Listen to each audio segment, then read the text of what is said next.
Thank you so much, Brett. I'm really honored to be here, actually. This is my favorite kind of a venue because all of the other speakers are way more accomplished and smarter than me, so and cooler. So it's good to be like the dumbest guy in the room. Okay. So, Brett, thank you for that warm introduction. I really feel like that you've got a great energy in a community here, and that's a real testament to who you are, you and Red, so I really appreciate that.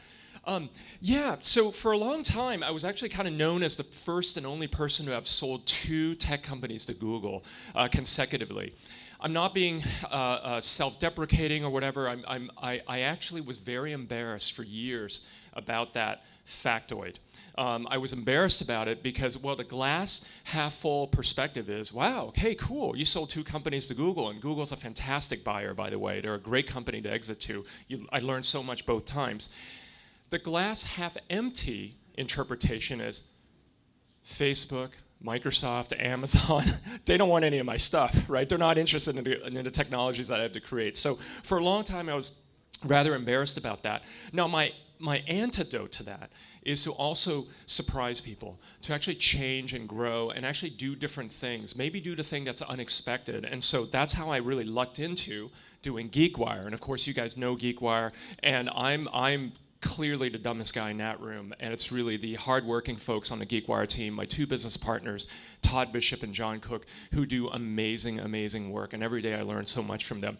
But there is sort of something that is a core value of mine, which is surprise people a little bit. Think of your life in 3 to 5 year chapters, and that there are these different epochs or paragraphs, if you will, and perhaps you do something different at each cycle, and you keep growing and learning. And so that's really my way of talking. Well, my next slide is actually about PicMonkey, but I'm going to skip over that. All I want to say about that is that that's a great consumer internet SaaS business. I founded it. I'm currently the chairman of it, and what I learned from that experience is how to create brands that inspire people by connecting with them emotionally. And I think that those are powerful skills that maybe at some point I'll sort of mash up. Now, my point there is that you might think, gosh, what an interesting life. You know, you must be doing all kinds of things, meeting all kinds of people, and that's true, and I'm grateful for the opportunities that this has all afforded me. And again, I truly am more lucky than good, and there's a lot of luck to what we do here, and I'm the first to acknowledge that. Even if you work really, really hard, sometimes it doesn't go your way, but keep trying. I love that you had your trajectory of many different startups, and I have a similar chart as well. You know, nobody ever talks about the ones that have failed, right? So keep going. But I want to take you back to in time. It wasn't always this exciting. It wasn't always glamorous. In fact, I'll take you back to 1967 to Brooklyn, New York. So I don't know if you probably can't see that, but these are vintage photos of my old neighborhood in Brooklyn Heights back in 1967.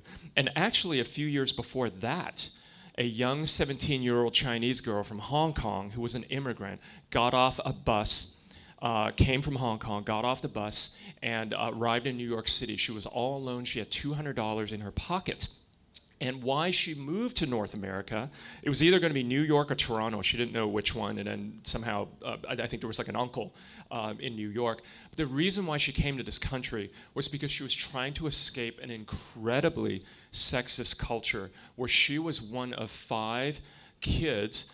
There were girls and boys, and despite being the oldest daughter, never got the new shoes, never went to the good school, never was given as much food, and just didn't get as much attention and praise and opportunity lavished upon her. And so she called bullshit on that, and so she decided that at the age of 17, right after high school, that she would go abroad. And so she did that.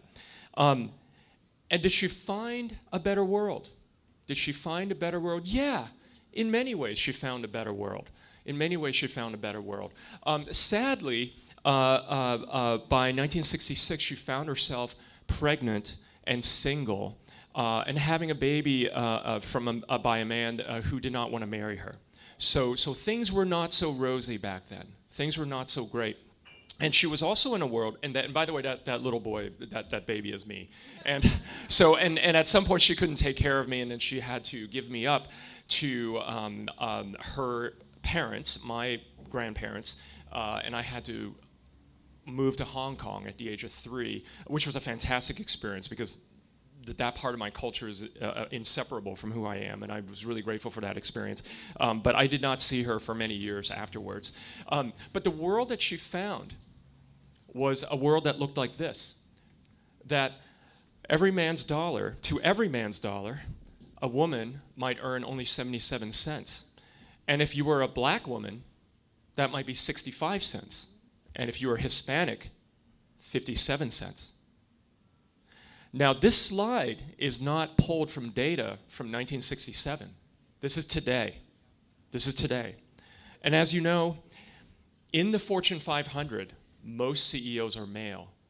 The startling reality is the fact that of the Fortune 500, there are only 24 female CEOs. 24. Those of you who are quick at math, that's like what, 4.2%? That's a very low percentage, right? And of course, as you know, recently, headline after headline after headline, and it's not just in the tech industry, but also in many, many industries, we have prolific instances of tolerated sexual harassment, sexual discrimination. So I personally believe that the number one sort of social issue of our time that is currently unsolved is that of gender equality.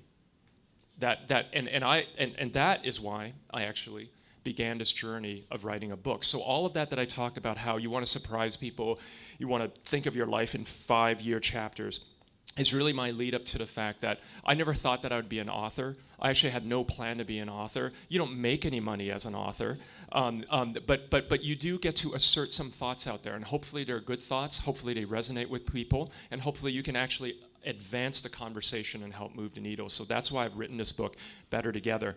And in the book, and actually the title, if you can't read that, is it's Better Together, 8 Ways Working with Women Leads to Extraordinary Products and Profits.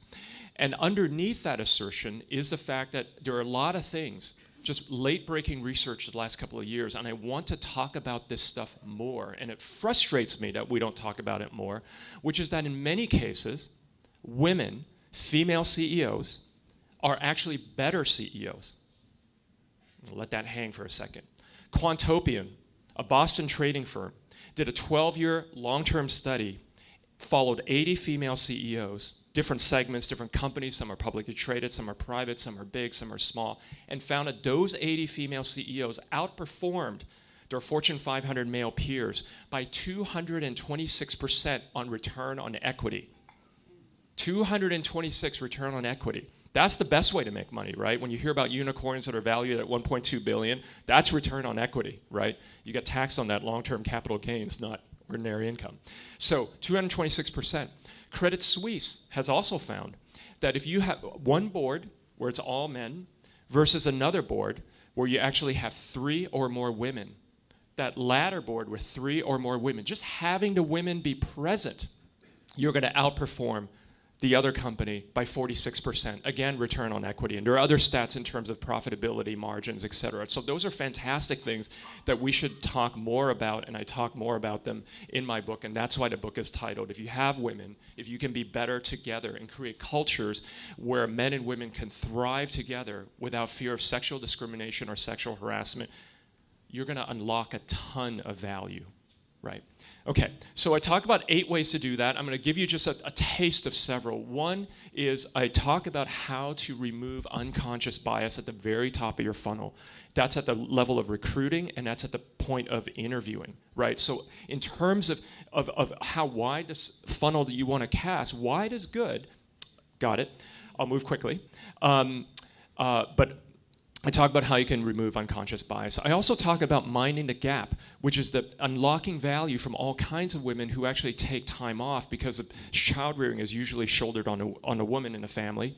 That a lot of times they take time off, they come back, they have difficulty coming back. And I know a lot of companies who have taken advantage of this sort of glitch in the matrix and hired a lot of really smart women and unlocked a lot of value there. I talk about investing in women's careers, that at every promotion cycle, you sit around and you look at your C-suite and say, who are the next 3 or 5 non-white, non-male people at my company who are groomable and promotable, and let's work on them. So that chapter is called In It to Win It.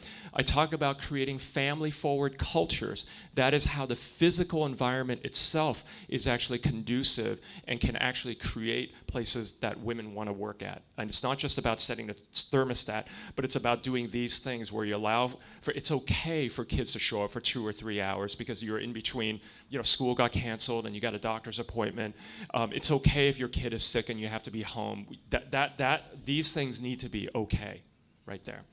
I talk about giving women more visibility. So there's giving them more visibility, and that helps them advance into more leadership positions at your company. And then there's also giving them more public visibility, which we've tried to do very much at Geekwire. And we set an industry standard of averaging about 46% female speakers at our most recent events, so the last few events, and we're going to try to keep that up.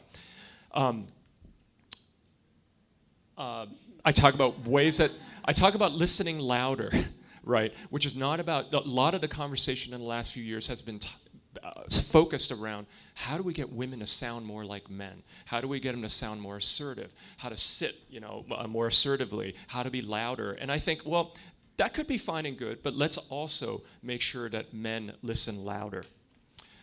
Lastly, I think that this is an amazing time and opportunity. We live in one of the best cities in the world, and I think that we all, if I can activate you, to continue to activate you, to pay attention to these issues so that we can create better companies, better cultures where men and women can thrive together, I do think that we can change the world. And because I am officially out of time, I'll skip past my Bureau of Labor Statistics and simply say that we can change this city. And so let's stand for that. Let's be better together. And you can actually pre-order it right now on barnesandnoble.com or Amazon, right? And so I wish you all success, and I wish you the best of luck in all of your endeavors. Questions? Okay.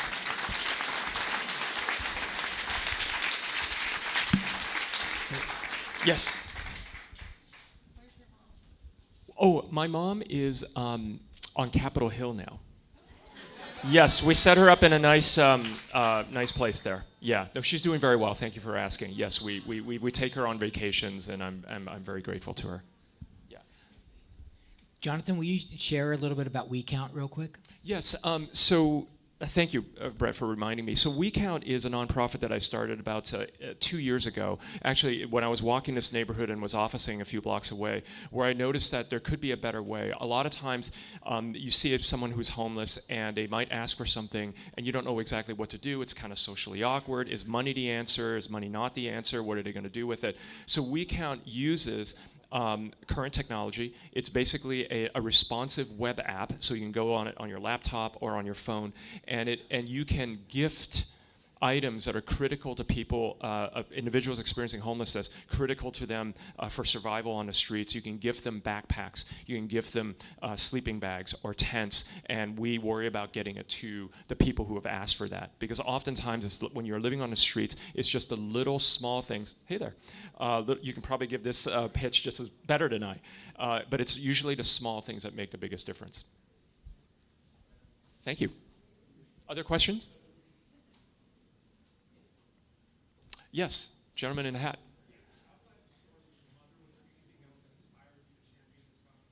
Yeah, there was. I necessarily had to go very fast. So as an angel investor, I kept seeing pitches, really brilliant pitches from female founders and female CEOs, and I'm like, why aren't people investing in this? I'll invest in this. And so sometimes it would be the first investor or the lead investor, and I would have to get other investors involved. That was always a very steep hill. And I actually witnessed both, well, I witnessed myself firsthand and also heard secondhand from the female entrepreneurs that things are really tough, that somehow the framework, things were stacked against them. And if you look at the data, 3 guys, ex-engineers from Amazon, it doesn't actually take them, nothing wrong with those guys, right? But it's the framework that we've inherited, so I don't want anybody to take anything personally. But 3 guys, engineers from Amazon, it might take them only 3 to 4 months to close 1.2 million. It would take two women, one woman, one man, but two women, much longer, maybe even over a year to close that same amount, if at all. So that was something else that inspired me to pay close attention to what we can all do to help. Thank you for that question. Yes, you. I'm with Microsoft Teal, who are a computer science outreach program. Yes. Working with high school students, how do we encourage more females to get into computer science and tech based on research? Yeah, so first of all, I would say that generally there's good news, that there isn't necessarily a pipeline problem.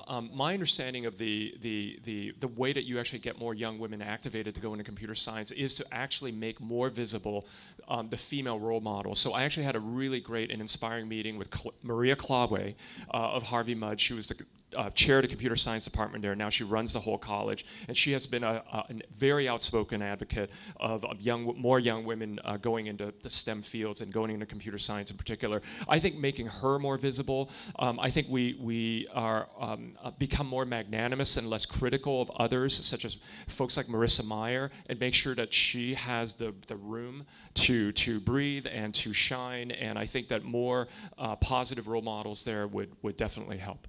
I also think that there are a lot of programs, what we can do sort of at the more micro level, relating to increasing the pipeline connectivity to different communities and making sure that folks, young women on board as interns, that's also something that we found to be helpful. Yes, I can't see your, yeah, there you go.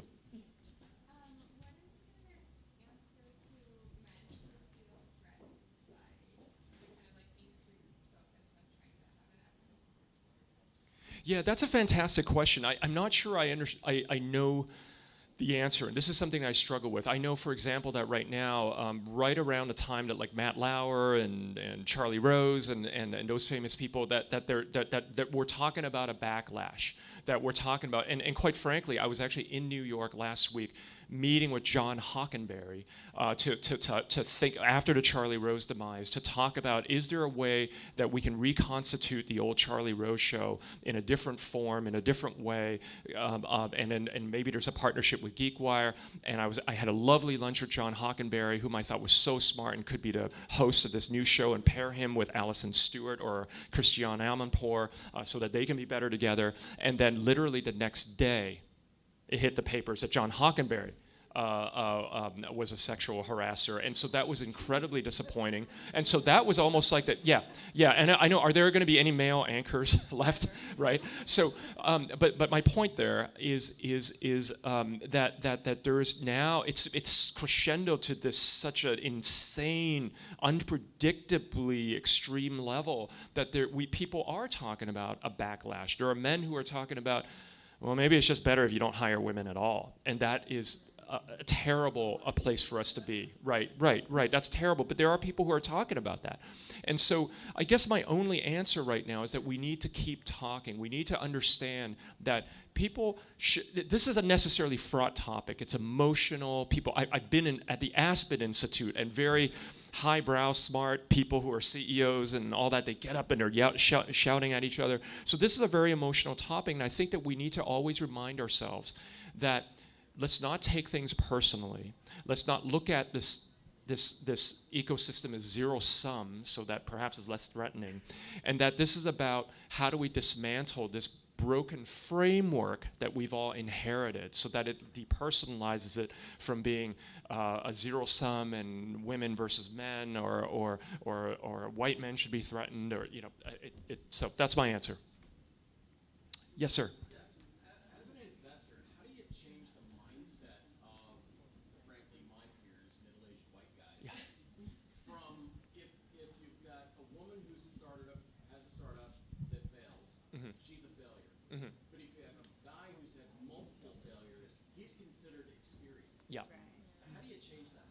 Yeah, that's right. So that is actually right there, unconscious bias, and that is the thing that I keep hearing. Actually, and there's actually a chapter in my book that's about. I'm going to get the exact phrasing wrong because it's been months since I actually wrote it. But where sort of men are rewarded for shooting for the stars, And women are also kind of penalized for just kind of flying at the stratosphere, right? And there's story after story about how that happens in the venture world. And I think the answer is, first of all, just making men aware that happens. And I do think that, now for some of you who are already steeped in this stuff and who've been looking at this, whether it's actually gender or ethnic diversity, you already know this stuff, so I'm not saying anything brilliant, but I do think that it all begins with an awareness and an acceptance that there's a problem. When I made a statement a couple of years ago that I would only invest in female-founded companies, that statement went viral, and I appreciate that happened.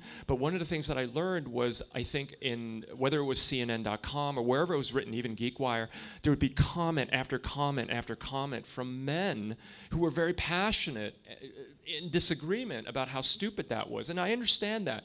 But in looking at that, I thought that was really in many ways a gift, because you see exactly where people stand and what they think. And so I think that if we can continue to just have this dialogue, and then hopefully in a non-threatening way, acknowledge that, hey, there is a problem, then, and I really strongly believe that one of the central things that I talk about is that men must accept change.